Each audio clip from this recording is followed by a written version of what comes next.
Today, we are so excited to announce that we have awarded contracts to 3 companies who will begin the development on our integrated human landing system to return the next man and the first woman to the surface of the moon.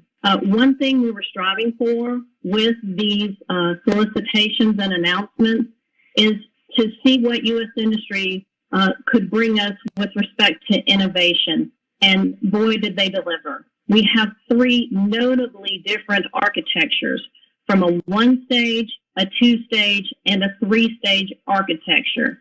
That achieves the innovation and the dissimilar redundancy of approaches that we wanted. The contracts were awarded in alphabetical order to the national team with Blue Origin of Kent, Washington as the prime, with Lockheed Martin, Northrop Grumman, and Draper Labs as key partners.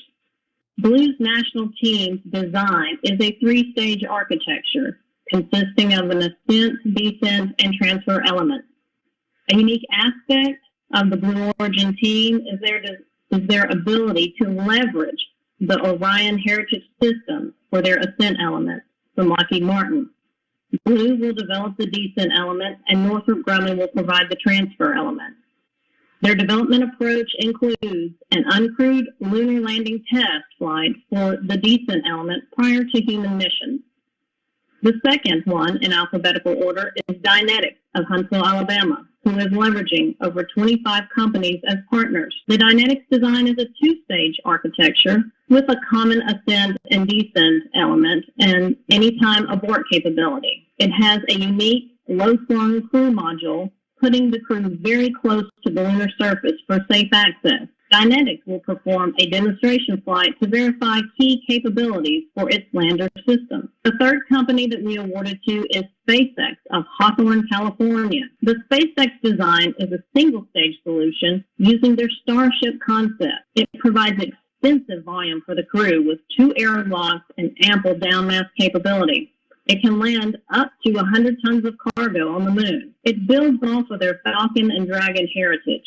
The SpaceX proposal included in-space propellant transfer demonstration and an uncrewed lunar test landing. The diverse set of architectures and partners prepares NASA to perform the Artemis mission, and we look forward to a successful lunar landing in 2024 with U.S. industry. We've got 2 prime objectives that the administrator talked to. You've got to get to the moon fast, and we've got to get there sustainably. And both these objectives, both of these objectives are key for our vision to accomplish what the nation needs to accomplish and what we've been asked to accomplish over these next several years.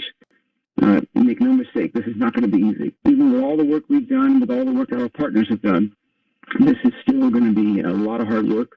There are going to be many hurdles in the future for us to overcome. We've got to lock down the requirements for our systems. We've got to make sure they're focused on both of those objectives. We need to make sure we've got the right design, the right engineering, the right talent, and quite frankly, the right level of both commercial ingenuity and NASA good old lessons learned to put together to make this all work. So we are incredibly excited. A couple of things that are important to note. The Gateway is critically important for what NASA is trying to achieve. Remember what we said. We need to do 2 things. Number 1, we need to get to the moon soon. Going fast reduces the political risk, but we also need to go sustainably. We need to be able to go and be able to go again and again and again. The challenge with Apollo is that it ended. So Gateway is important not just for reusability, it's important for sustainability, it's important for maneuverability. We need to get to the poles of the moon. We need to get to the equatorial regions of the moon. And of course, Gateway is important for scientific reasons. It is also important to note that we have the priority is to get to the moon by 2024. We believe that getting to the moon by 2024 does not require the Gateway. In fact, I would go as far as to say that it's not likely that we will use the Gateway for the 2024 mission. The SOS and the European Service Module and the Orion Crew Capsule and the interim cryogenic propulsion stage, all of that is necessary to get humans to the moon by 2024. That's the only rocket that's going to be human-rated by 2024 that will take humans to the moon. When we talk about the landing system specifically, we need to get the landing system to the moon one way or another, and it doesn't have to go in an SOS. Our baseline solution is to launch the components independently, and then aggregate them at the moon with automatic rendezvous and docking, and then go down to the surface.